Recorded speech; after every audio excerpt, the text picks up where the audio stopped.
Hello my dear YouTuber friends, and I do hope you're all keeping well. Welcome to this new video, and this one's going to be talking about why Microsoft Flight Sim on the PC is prioritized over the Xbox platforms. There's a few obvious reasons for that, and I'll be talking about that in this video. I'll also be talking about how the Xbox is catching up, how Xbox Microsoft Flight Sim is catching up to its PC counterpart, which is all good news. And towards the end of this video, I'm going to give you my own opinion on this matter. So there's a fair bit to get through, so let's not dilly-dally. Let's get on with this video.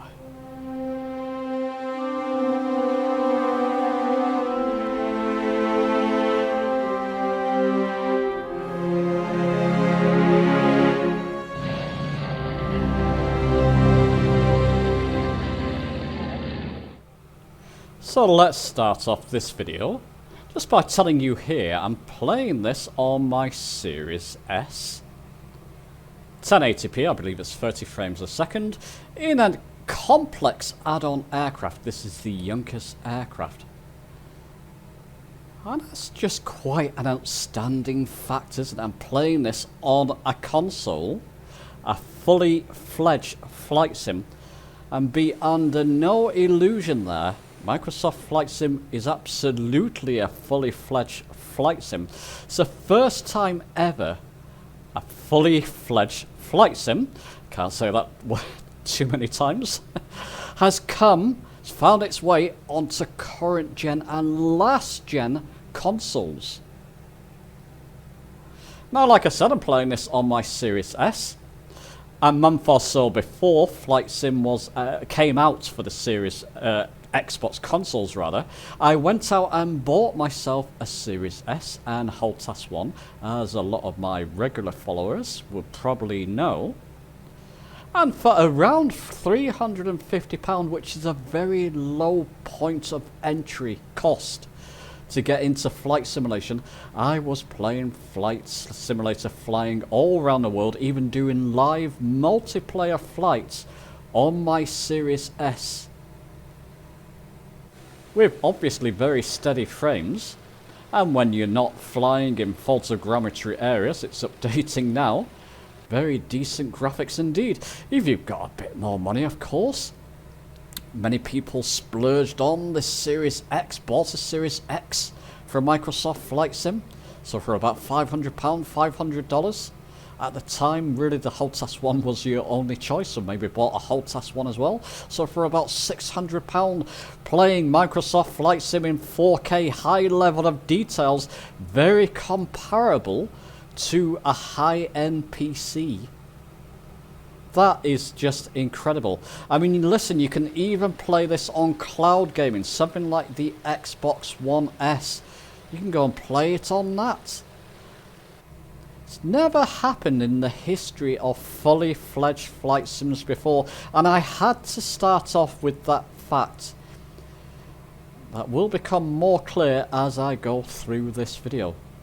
So the fact that you can play this on a lowly Series S, which is what I'm doing now at very steady frames, with add-on complex aircraft, is incredible. Now, there's a couple of technical limitations in comparison to its PC counterpart.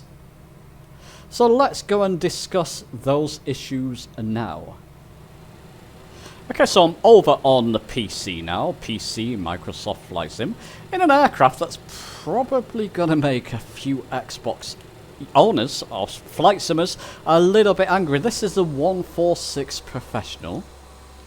And there's other aircraft on PC, Microsoft Flight Sim, of course, the FS2020 by Phoenix, and PMDG 737, just to name a couple. These are meant to be finding their way on the Xbox consoles, and Asobo have promised that for some time. Some of these have been available for over a year. Well, there is good news on the horizon. Let me just throttle up here. You'll hear a bit of chatter from my co-pilot. Hopefully I've got the sound levels right, that it won't interfere over my own voice.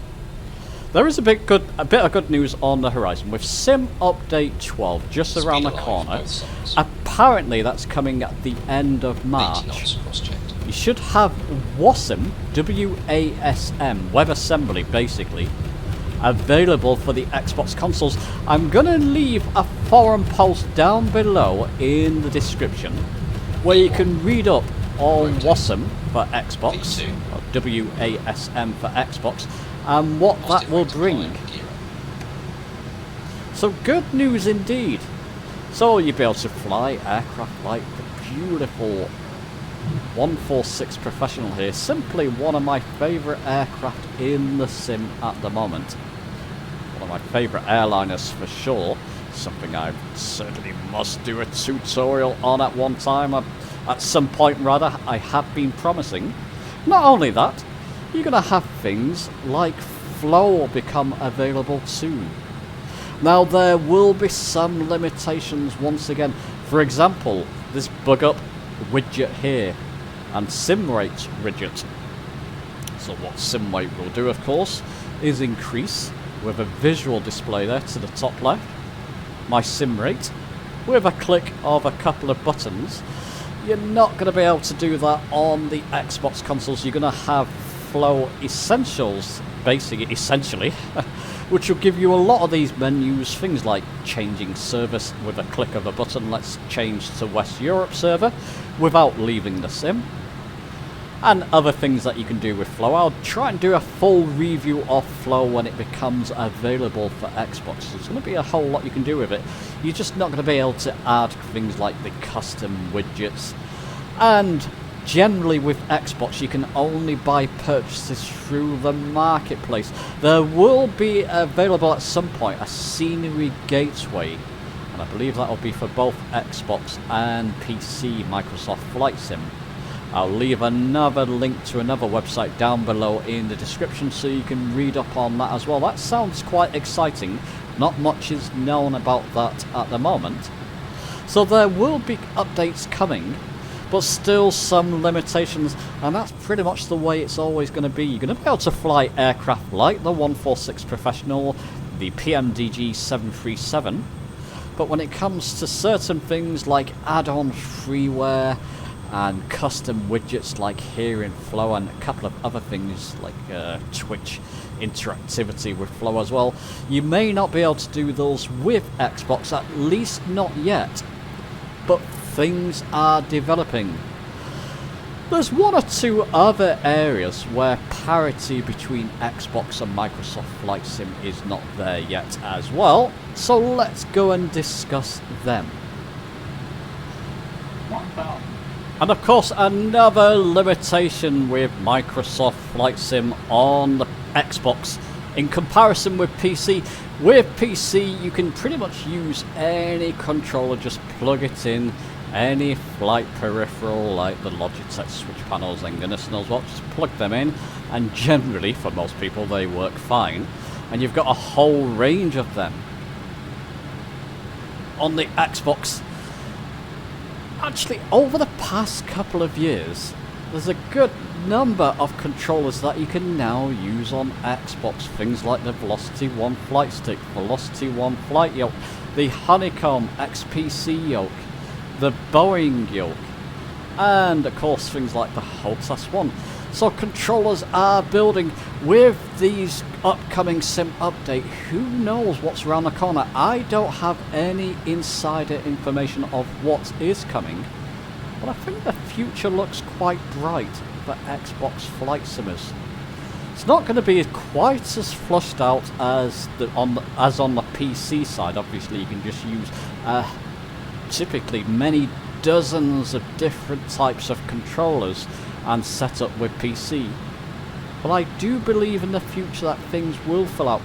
The Xbox marketplace, it's a big marketplace. Like I said before, for the point of entry, price point of entry for Xbox, there are a lot of Xbox flight simmers. Asobo know this, and flight sim peripheral manufacturers know this as well. So I do believe that there will be more coming on the Xbox platform in the future. Okay, so as I gingerly fly my 146, I probably won't land here at London City. My speed is not correct, I've been chatting too much. Let me now take you to my conclusion. So I'm back on my Series S now, which is still an incredible fact, playing Flight Simulator on an Xbox console on my Series S. Still can't get my head around that. But is Microsoft Flight Sim prioritised on the PC platforms? Well, yes it is. And I believe rightly so. Now that's going to anger quite a lot of Xbox Flight Simmers. But bear with me, let me preface that. I went out and bought a Series S and a HOTAS 1 before Flight Sim became available on the Xbox platforms. I also went out and bought myself last year a gaming laptop because I was travelling around so I could record videos and play Flight Sim on the PC side. I'm financially invested on both platforms. But Flight Simming has always had its home on the PC from the very early iterations of Flight Sim.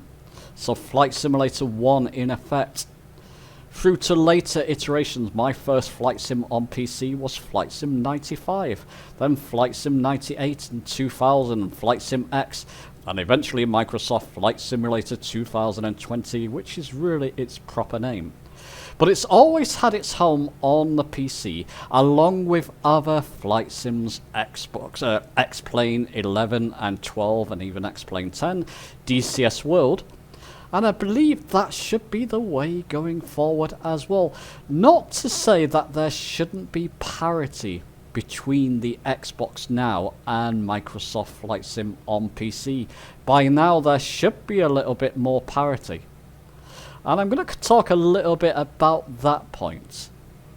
Okay, so on the flip side, I know quite a few people who have bought a Series X. They've bought expensive flight yokes like the Velocity 1 flight yoke, or the XPC, or the Boeing, and a pair of rudder pedals as well, and maybe even splurged out on a 4K TV to play Microsoft Flight Sim on the Xbox Series X.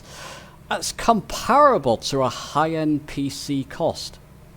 Now, by now we've had several sim updates. What are we now? We're coming up to sim update 12, I believe.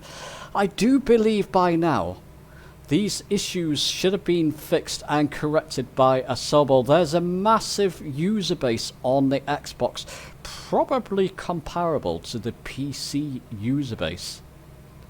And I can understand why people are angry. And they want their aircraft, the PMDG aircraft, the Phoenix aircraft, the 146. Many similar aircraft that the PC have had for a long time. I can understand people's frustration. So on that side, I completely agree, and I think a lot of these issues should have been sorted out. I don't know how complicated things are to get WASM on the Xbox. It's obviously quite a complex subject. Maybe people can comment down below. But do let me know your thoughts on this. I do believe that the PC is the rightful place for Microsoft Flight Sim. I don't think it should be so prioritised now. I do believe there should be a lot more parity between the two platforms by now. But do let me know your thoughts. Before I go, there will be a community flight, depending when you're watching this. Community flight happening this Sunday. I believe that's 7 PM GMT. I'll put a post up, a community post up for you, and I'll also put the information in the Discord. That's the best place to go for information on community flights. I'm also going to leave my Instagram account below, details below, so you can go and join that.